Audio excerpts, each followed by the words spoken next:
Hello again. So this is it. This is the exciting video. Let's launch my small business together.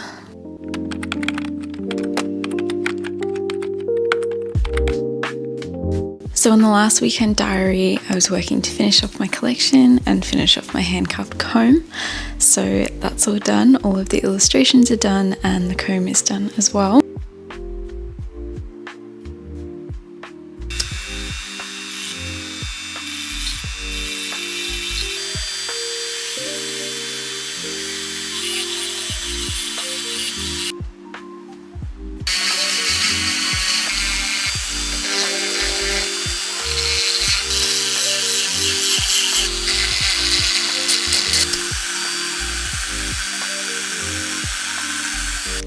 This weekend, I finally get to share them all with you guys. So as this is a bit of a bigger part of the business, the actual launch, I have broken it down into steps. So step 1, photograph the collection. Step 2, set up my website. Step 3, packaging and shipping. And step 4, social media. So step 1, photographing the collection. My goal with this is to just have the photos be as true to life as possible. So with the drawings, I don't want to lose any of the small details, which you tend to when you take photographs of them. That's kind of where videos help me out. So I don't know if I'll be trying to include some of them in the product catalog of images. But then also with the combs, I want to make sure that the comb pouches and the combs themselves are as true to color as possible. It's not so important with the drawings because they're all pencil drawings, so there isn't any color, although some of them do have just a slightly creamy colored paper. So the goal is that what you receive in real life is going to be exactly like the photos that you saw online. So I kept the editing fairly minimal, A, because I'm not very good at it, but B, I took photos in daylight, so I didn't need to change the exposure too much, which was really great. And I just used my phone camera instead of this camera. This camera does take good photos, but I'm just not well versed at all of the settings and working out how to make it perfect. So I just found that my phone was much easier and it did take really good quality photos for the website. So I'm happy with that. The only real focus of the editing was again that true to color and putting on a Studio Mo watermark so that the images can't be used anywhere else, or at least you'd have to edit that out if you wanted to use them. Anyway, the bonus of this step is you finally get to see the full collection, so I hope you enjoy.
So now we're on to step 2, setting up the website.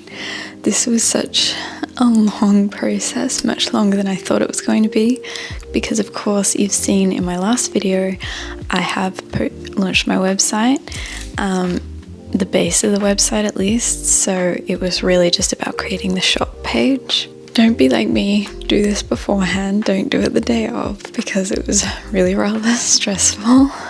So what I needed to do on my website was to add all of the products to the product page, which I did have set up, it was just hidden, and then connect a shipping partner and a payment partner, which is all done through Squarespace. That's the website that I used. I did try Shopify, but I think it was just a little bit more expensive and I couldn't quite get the website to look as pretty as I wanted it to. But then again, I didn't really try at that time. I did find that Squarespace was easier to set up the way that it looks rather than the way that it functions.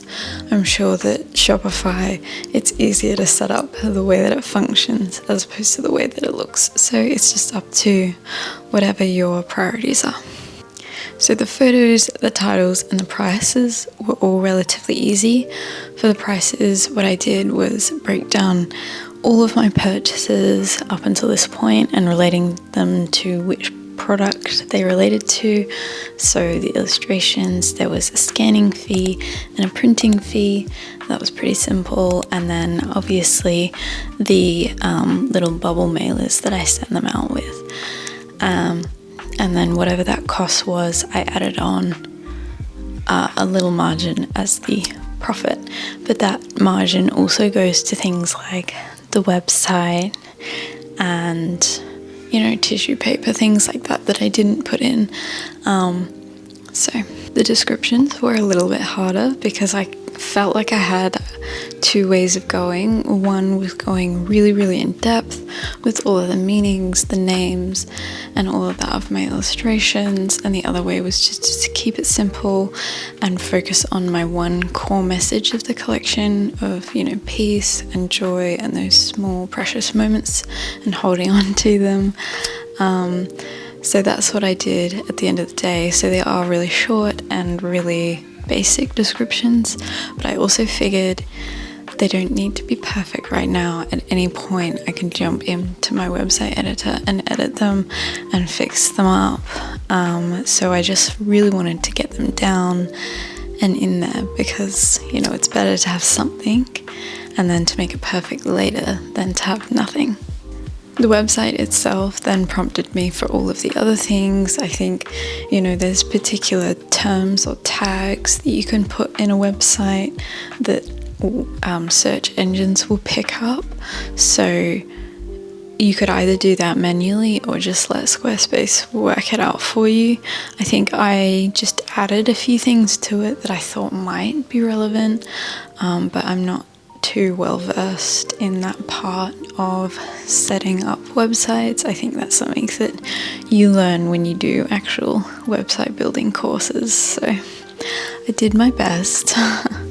So after I added all of my products and the stock levels as well, all that I needed to do now was connect the shipping and payment partners. So again, Squarespace kind of already had partners that you could just click a button and connect with, create an account. So that's pretty much what I did. But there were a few manual things that I needed to enter. So with the shipping partner, you still needed to manually enter in the shipping cost, which obviously I didn't know what that was going to be. So that's when I tried to set it up so that I could make a practice purchase. And the way that I did that was I actually did launch my site with everything ready to go, and I just figured, well, no one's probably going to see it, so I'm not going to be too bothered. So I just quickly made a little practice purchase, and then I could see how much shipping cost was going to be for a domestic area, because obviously it's being Squarespace knows it's being sent from this address, and I was putting in this address as the shipping, so it let me know how much it was going to cost here domestically, which is great. In terms of international shipping, I'm still kind of guessing how much that's going to be, but if someone does make a purchase and I've underestimated, that's fine. I'll just cover that cost. I am still covering a little bit of the cost with the domestic shipping, just because I think when you're starting out small, and the shipping partner that I do have, they're very reputable, but I don't have bulk shipments, so it's going to cost me a little bit more to send things, and I don't want to pass on the exuberant shipping cost onto you guys, so I'm just trying to lower it a little bit as well. So the practice purchase was definitely worth it. Not only could I work out the shipping and go through the shipping partner and work out how to print the label and make sure that all of my details are right. You know, this let me see, oh hey, my address is on the return shipping label, because of course it is, so I might need to work out a PO box or something so that my address isn't on that label. But the other thing was going through the payment partner.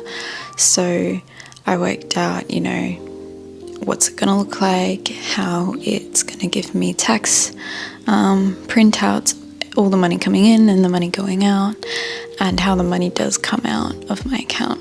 So yeah, it was really, really helpful. And once I had finally done all of this, that leads us on to step 3, shipping and packaging. So I already have most of the shipping packaging prepped. In one of the previous weekend diaries, you saw me ordering it, so it's all arrived, and I'm happy with pretty much all of it. The only thing I didn't get was A3 shipping tubes that you roll up the illustration to put it in. The reason why I didn't get this was the bulk upfront cost was just a little bit too much for me, and I also don't have anywhere to store them, so I didn't get them. If someone does order the A3s, that's fine. I'll just go around to my local post office because they sell the A3 shipping tubes, and I'll just pick them up individually for now until it's worth it for me to buy them in bulk. I think my main, you know, after I do this launch, I think my main thing is actually going to be markets rather than online sales. So then I still won't need the tubes, but we'll see how we go, and we will get there. So here's everything that I got for shipping.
So the first thing I got was a thing from Vistaprint, which I think is pretty classic. Most people go there because it's pretty affordable. Okay, so I got 3 things from Vistaprint, and I'll show you them much closer. The first thing I got, very important, classic start, is some business cards. So I just figured they'd be really easy to hand out. I've handed them out to my friends and family and told them to hand them out to people that might be interested. And it's basically just got my Instagram, my website, YouTube, and my contact email on it. They're pretty simple. I wanted to go with a little square design because I think it's just, I don't know, much cuter and a little bit different, something a bit more memorable than the standard business card size. I thought about getting packaging stickers, but it was just another expense that I couldn't justify before even selling absolutely anything. So I'm just going to use these as packaging stickers, if you like, with a bit of sticky tape, and I'll just pop it across the top. That's the plan anyway, so that they can take it off and see the back. And I'll write on them a little thank you as well. So the second thing I got from Vistaprint was actually a custom stamp because I couldn't justify the stickers. I still wanted something to take that place on the packaging. So I got this custom stamp, which is Studio Mo. If I wanted to, I'm pretty sure I can refill the ink. And it's just creating works to expand the mind, heart and soul. That's what it says on the bottom. I just created a black and white design in Canva and then put it into Vistaprint. So the last thing that I got from Vistaprint was a fabric stamp for my comb packaging, because the combs will be coming in little pouches.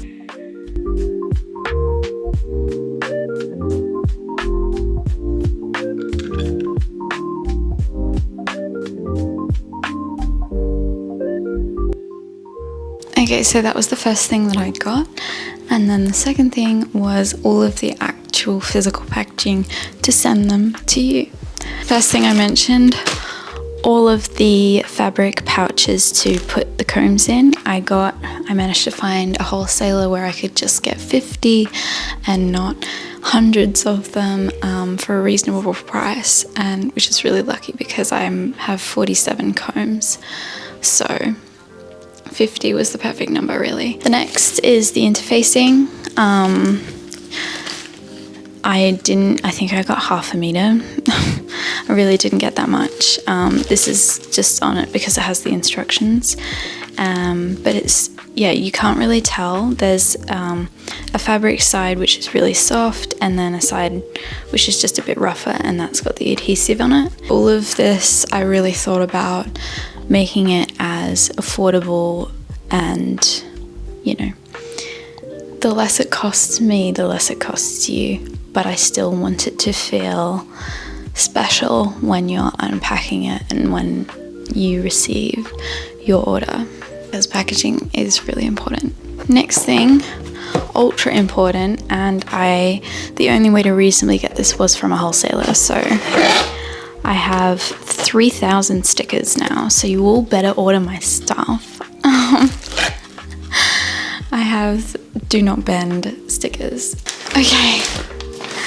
Next, I got recycled tissue paper, 500 sheets of it. I just got this to wrap around it to make sure, you know, it's not going to get any smudges or any dirt or anything on the print. So, yeah. The last thing I got are these padded mailers, or bubble mailers, or whatever you want to call them. They're just envelopes that have a bit of bubble wrap on the inside, so that there's a little bit more protection. So these will be for both the combs and these smaller prints. And finally, step 4, social media posting. So at this point in the day, I had spent so long on the website and doing the practice purchase and all those sorts of things that I was completely exhausted. So I didn't want to do anything insane. I just didn't have the energy in me. So I just created a simple banner post. So 3 Instagram posts in Canva, and I'll show you how I did that now. Okay, so this is what my banner posts look like. I just have these little rectangle templates to make the images into a square, because Instagram's got the new 4:5 ratio rather than their squares. And basically I'll import the photos, crop them so that they're squares, make them fit the little cutouts, and then remove the borders, if that makes sense, so that I can crop the banner down and that'll just be one post, but when it comes all together it looks like one streamlined banner. And you can add text and little like stickers and things like that, and you can change the colors to match your branding colors. Normally, instead of color picking it, I do put in the actual color name, like hashtag whatever it is, but this time I couldn't be bothered finding what it was, so I just color picked it. But yeah, this is roughly how I made my banner post for the launch.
now with everything set up, we can launch.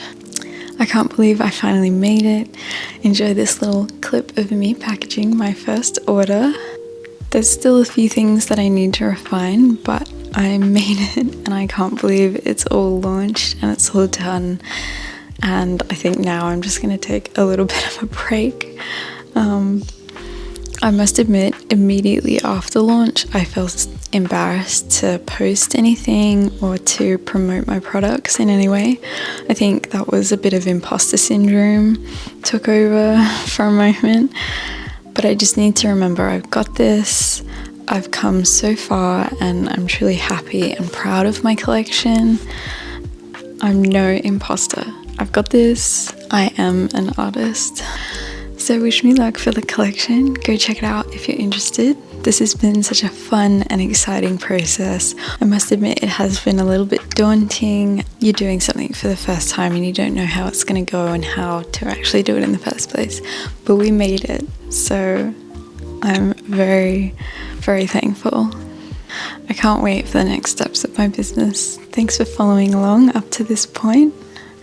So from here, Studio Mo is going to pursue markets and the Sala Festival here in Adelaide, as well as just focusing on slowly growing my social media. Join me next weekend for my first little market prep. I'm pretty excited, and I also have some plans to do a little limited piece just for this market. So keep an eye out for that as well. I'll see you guys next time.